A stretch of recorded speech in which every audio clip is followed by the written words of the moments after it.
CBI, of course, has brought Abhijit Mondal to the Special Crime Branch. The CBI has taken the arrested officer in charge of the Tala Police, Abhijit Mondal, over tampering of evidence and delay in FIR. He has been taken for a medical test as well. The CBI had arrested him after 7 hours of intense questioning.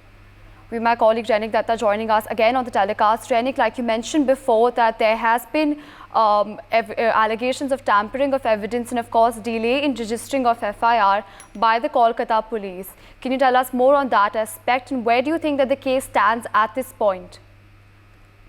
देखिए, CBI के sources की तरफ से जो कहा जा रहा है कि 2-3 जगह में एविडेंस टैंपरिंग का बात सामने आया है, क्योंकि पहला तो है जो एफआईआर जो जीडी से लेकर एफआईआर में इतना फर्क क्यों है, ये सवाल सुप्रीम कोर्ट में भी उठाया गया था। सुप्रीम कोर्ट की तरफ से भी ये सवाल किया गया था कि एफआईआर के पहले पोस्टमार्टम कहाँ से हुआ। ये सवाल जब किया जा रहा है, उसी सिचुएशन में और एक चीज को लेकर भी सवाल आता है, क्योंकि जो पोस्टमार्टम किया गया था उस पोस्टमार्टम का ऑर्डर ये अभिजीत मंडल की तरफ से दिया गया था, क्योंकि जब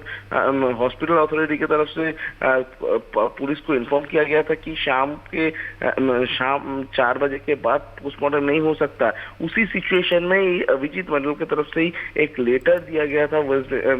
आरजीकर मेडिकल कॉलेज अथॉरिटी को कि ये स्पेशल केस है, स्पेशल केस में 6 बजे के बाद आप लोग पोस्टमार्टम करवा दीजिए, ये परमिशन पुलिस देता है। ये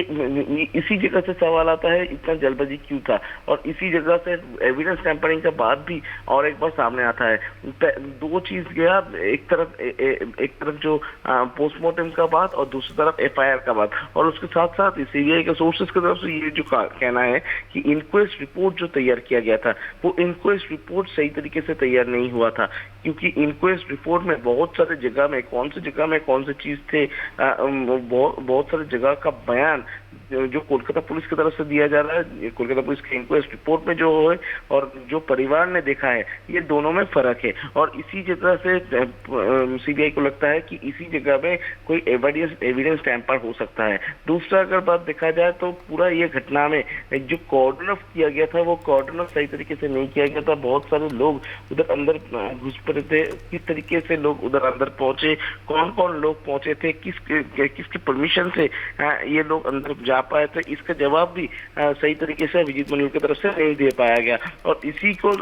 सामने रखते हुए ये जो एविडेंस टैंपरिंग के बाद का सवाल जब कल अभिजीत मंडल को किया गया था, वो जवाब सही तरीके से नहीं दे पा रहे थे, और इसी वजह से कल सीबीआई ऑफिशियल्स की तरफ से अभिजीत मंडल को गिरफ्तार किया गया है और कल उनका मेडिकल चेकअप भी करवा लिया गया है। आज उन लोगों को, ये दोनों को, संदीप घोष और संजय रॉय, ये दोनों को कोर्ट में पेश किया जाएगा। कोर्ट में पेश करते हुए सीबीआई की तरफ से उन दोनों को ही सीबीआई हिरासत में लेने का अपील किया जाएगा सीबीआई की तरफ से, और सीबीआई फर्दर इन्वेस्टिगेशन करना चाहेंगे कि इन दोनों का जो बयान, ये दोनों का बयान में कॉन्ट्रडिक्शन आ रहा है, और इसी वजह से दोनों को आमने सामने बैठाकर पूछताछ भी कर सकते हैं सीबीआई, और इसी वजह से दोनों को आज खुद का हिरासत का अपील भी सीबीआई की तरफ से किया जाएगा। For more such videos, subscribe to the NewsX YouTube channel, hit the bell icon.